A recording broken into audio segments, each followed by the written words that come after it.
അല്ലാഹുവിന്റെ റസൂലിനെ കുറിച്ച് അബൂ ഹുറൈറ റളിയല്ലാഹു അൻഹു നിവേദനം ചെയ്യുന്ന ഹദീസിൽ ഉണ്ടല്ലോ, കാന നബിയു സല്ലല്ലാഹു അലൈഹി വസല്ലമ യസ്തഗ്ഫിറു ലഹു 70 മറ ഔ 100 മറ.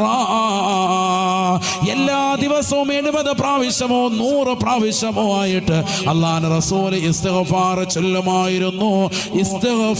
ചൊല്ലുമായിരുന്നു. അസ്തഗ്ഫിറുല്ലാഹൽ അദീം എന്നുള്ളത് പാപമോചനത്തിന് മാത്രമുള്ള ദിക്റല്ല എന്നതിന് ഏറ്റവും വലിയ തെളിവാണിത്. കാരണം റസൂലുള്ളാഹിക്ക് പാപമില്ല, പാപ സുരക്ഷിതത്വമുള്ള പ്രവാചകനാണ്. ആ പ്രവാചകൻ എല്ലാ ദിവസവും 100 വട്ടം ഇസ്തിഗ്ഫാർ ചൊല്ലിയിരുന്നെങ്കിൽ അതിന്റെ മഹത്വം വളരെ വലുതാ. നിസാരമാക്കല്ലേ ഉപ്പാ ഉമ്മ. 100 വട്ടം എല്ലാ ദിവസവും ഇസ്തിഗ്ഫാർ ചൊല്ലൽ നമുക്ക് നിർബന്ധമാണ്. കാരുണ്യത്തിന്റെ മഴ വർഷിച്ച് കിട്ടുമേ. പാപമോചനം ഉറപ്പാണ്. ചെയ്തു പോയിട്ടുള്ള എല്ലാ പാപങ്ങളും അല്ലാഹു പൊറുക്കുകയാണ്. കാരുണ്യത്തിന്റെ കവാടം അല്ലാഹു നിങ്ങൾക്ക് തുറക്കുകയാണ്. കാരുണ്യത്തിന്റെ മഴ അല്ലാഹു വർഷിച്ച് നൽകുകയാണ്. തീർന്നില്ല. വയുംതിദുകും ബിഅവാലിൻ വബനീൻ.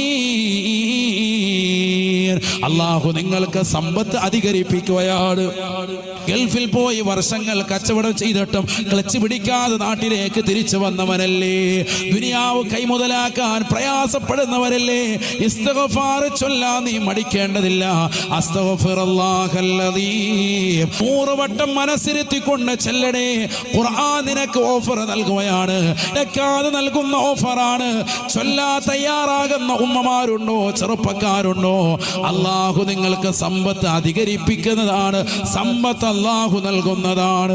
തീർന്നില്ല. വബനീൻ, മക്കളില്ലാതെ വിഷമിക്കുന്നവരില്ലേ?